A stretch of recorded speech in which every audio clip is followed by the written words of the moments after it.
Voilà pour l'hommage de ce soir. Rendez-vous demain pour la poursuite de la célébration de la mémoire du père de la Révolution d'août 83. Pour la suite de ce 20h, nous nous rendons à l'Assemblée législative de transition où 2 projets de loi étaient soumis à l'examen des parlementaires. L'important loi de règlement au titre du budget de l'État exercice 2024 et l'autre loi de finances rectificative de la loi de finances pour l'exécution du budget exercice 2025.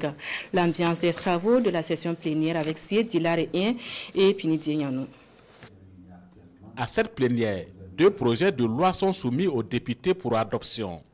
Il s'agit du projet de loi portant loi de règlement au titre du budget de l'État exercice 2024 et celui de la loi des finances rectificative de la loi de finances pour l'exécution du budget de l'État exercice 2025.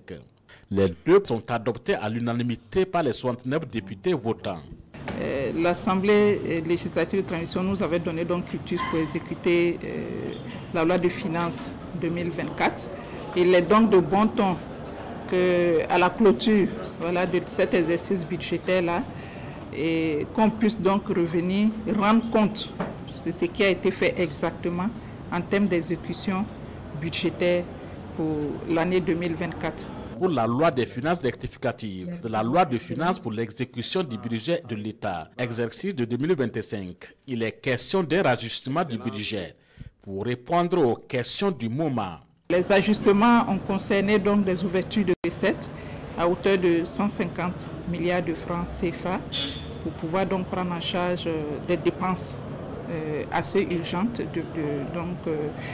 ouverture en recettes de 150 milliards, également prise en charge des dépenses autour de 150 milliards, ce qui nous permet de maintenir donc le niveau du déficit à un niveau stable. Alors cette loi de finances rectificative également a introduit des innovations en termes de dispositions fiscales. Il s'agit donc de la question de la taxe additionnelle pour les parcelles non mises en valeur ou insuffisamment mises en valeur.